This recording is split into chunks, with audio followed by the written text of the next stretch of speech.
Nak cerita pasal stretcher ni. Bayangkan player Pak Arab, walaupun dia ada masalah pendengaran, tapi fizikal dia Pak Arab. Faham. Awak cuba tengok saya punya kategori berat badan, tak level Pak Arab. Jadi bila kami angkat tu, ada satu player yang tak silap kita angkat kita biasanya kita partner lah. Kita pair 4 orang kan. Cuba ada satu situasi body Pak Arab nampak macam okey ni, nampak orang ringan tapi bila ready up tu sebelah dia terjungkit. Dia siapa yang tak pernah angkat, kalau dia angkat dia mesti terkejut sebenarnya. Dia macam berat rupanya. Macam kita expect macam santai-santai lah. Rupanya berat. Sekali terjungkit tak terangkat. Member macam jatuh, macam terpinga-pinga, terperanjat jugalah. Dia macam what the heck, what happened right? Dia macam tu lah. Pak Arab tu. Aku faham situasi dia. Tak naik-naik ni. Itu yang aku ingat first time lah jadi situasi tu. Second time masalahnya dia orang kat situ, kat tengah-tengah padang kau tahu. Ini aku tak sabar nak share. Ini boleh cerita pasal okay tak. Rupanya bila jadi tukang angkat stretcher ni, dia ada benda yang kau nak buat tak nak buat lah. Contoh faham tak? Contoh, kalau kau duduk sebagai stretcher, kau biasanya duduk dekat tepi lebih kurang penjuru padang lah. Kalau member tu jatuh dekat hujung sana, kau memang nak rasa macam nak maki. Apa pasal kau jatuh situ? Kau jatuh je lah depan kita orang. Itu geramnya sebagai stretcher lah. Baru aku faham lah. Sebab kau kena lari jauh. Walaupun kau akan bawa dia keluar berdekatan dengan line dekat, tapi kau kena pusing balik. Kau rasa menyirap Faham. Satu, kadang-kadang dia jatuh betul-betul dekat tengah padang. So tengah padang, jarak antara dua line tu sama je. Tapi terasa jauh bila angkat player yang berat lah. Jadi itu pun situasi yang perlu kau rasa nak maki lah. Rasa nak maki. Bila player tu nampak, janganlah player ni, kalau player tu berotot sikit, badan besar, kita memang berdoa lah. Janganlah dia jatuh. Jangan bukan tolong dari injet. Janganlah dia jatuh. Janganlah jangan dia sampai fall. ni ref Jangan ada ref panggil. Ya, itu pun juga. Okay, biar aku habiskan. Sorry Bin, biar aku habiskan yang part yang dilema nak angkat jauh dekat. Ini satu dilema. Dilema kedua, kita harapkan yang jatuh tu, yang injured tu adalah player yang kurus lah. Itu kita harapkan begitu lah. Dan dilema ketiga, kita harapkan referee janganlah panggil kita orang. Dilema yang ketiga,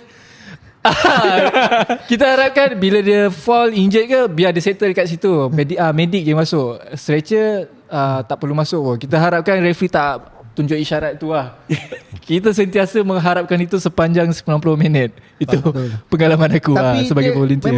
Sama sikit boleh? Aku minta 2 saat. Boleh. Sama-sama. Kau nak boleh cut je, kau cut lah. Aku tak cut sama. Okay, so itu dia satu lagi lah. Dia macam kadang tactical play pun ada juga kan. Dia delay time. Bila betul-betul nak 90 minit tu, time tu lah dia nak injure je. Betul. Okay. Sama je. Kau macam tu tak nak cut? Senang Jadi sambungan dia macam mana dilema yang kau? Kalau kau lah, kalau aku dilema aku, kalau aku pun sama juga tugas aku masa tu. Kena jadi stretcher lah. Sebab masa tu kita orang punya volunteer ni balance sebenarnya. Laki memang terpaksa buat stretcher, jadi perempuan yang jaga ball picker. Maksudnya rare jugalah masa tu. Perempuan ada juga. Kadang-kadang patutnya ada 4 orang angkat stretcher kan. 3 lelaki, seorang perempuan. Kadang-kadang 2 lelaki, 2 perempuan. Kesian lah kat kawan perempuan tu. Takkan dia nak angkat kan. Tu kita orang berdoa, janganlah badan besar yang jatuh, janganlah injured. Faham. Itu yang aku memahami lah bila perasaan orang yang jaga stretcher ni. Kau sebut line tengah tadi kan. So kalau dia betul-betul line tengah, dia bergantung kepada ref tu lah, siapa yang side kiri atau kanan. Betul. Referee akan So ada tak kalau dipanggil dia panggil. Kau ada tak kalau dia kat tengah-tengah, so dia menghalang kau, so dia angkat tangan, kau cakap belah sana. Ya, betul. Kita orang bila biasanya referee based on dia punya position lah. Kalau dia menghadap kita orang, so orang yang kita lah yang bertanggungjawab. Kalau dia hadap sebelah sini, tapi kalau dia menghadap kita tapi kita rasa sana lagi dekat, kita akan jeling yang sana lah. Faham. Itu dilema antara itu sebab dilema dia, sebab kita ada cukup-cukup orang. Sepatutnya satu stretcher untuk satu match tu. Satu stretcher sepatutnya kena 6 orang. Sepatutnya lah 2 tengah dan ujung. Tapi masa ujung tu batang memang kekurangan, so memang terpaksa lah hadap lah. Lepas tu kita punya physical pun tak sesuai untuk angkat stretcher, tapi sebabkan volunteer. Bukan disebabkan allow tadi tu. Sebabkan tak tengok job ujung je lah. tak tahu job apa Tak tengok job description. Tapi menyirap lah kalau dapat angkat Pak Arab yang berat-berat kan. Yalah, fizikal orang besar dan berotot kan. So agak berat lah sebenarnya nak angkat diorang ni. Bukan senang. Itu antara dilema lah. Bukan, aku takut episod ni jadi episod lain. Jadi dilema pengalaman menjadi stretcher. Enggak stretcher. Selepas itu aku semakin faham tugas stretcher lah. Terutama bila tengok match Liga Super ke apa. Okay, aku faham. Kalau ada player injured tu, aku faham kenapa orang lambat masuk. Kena. Nampak dari jauhan dalam TV kan, macam lambatnya. Kan dia lambat, diharapkan player tu bangun. Ya. Stretcher ni kita tak boleh masuk sesuka hati. Kita kena tunggu referee punya signal. Macam tu kan. Kalau referee signal baru kita boleh masuk. Dan kita harapkan referee tak bagi signal tu lah. So itu antara dilema dia. Lepas tu bila jadi volunteer ni, antara perkara yang barang-barang yang hilang, bola lah akan hilang lah. Tak tahu, dia bukan volunteer rembat ke apa. Dia tak tahu, setiap kali habis match dia akan hilang satu lah. Padahal dah kira cukup lah. Tak tahu dia akan ke mana. Faham. Tak tahu lah. Ada siapa yang bawa balik lah. Tak tahu, tak boleh nak cakap. Mungkin nak cakap. Sepak melambung sampai ke belakang semak ke apa, kita terlupa nak ambil je. Okay, faham. Itu antara pasal volunteer punya. Itu pengalaman korang jadi tukang angkat stretcher tu lah. Mesti korang pun tengok match kan? Of course lah, tengok. Apa beza dia? Yang first of course lah, dia ada masalah pendengaran. So macam mana game tu dimainkan? Peace.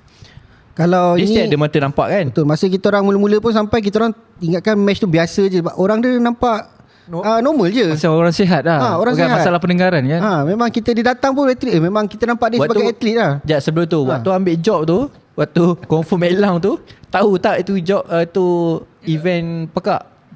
Kita tak clear, kita tak jelas sangat. Kita tahu World Cup kan?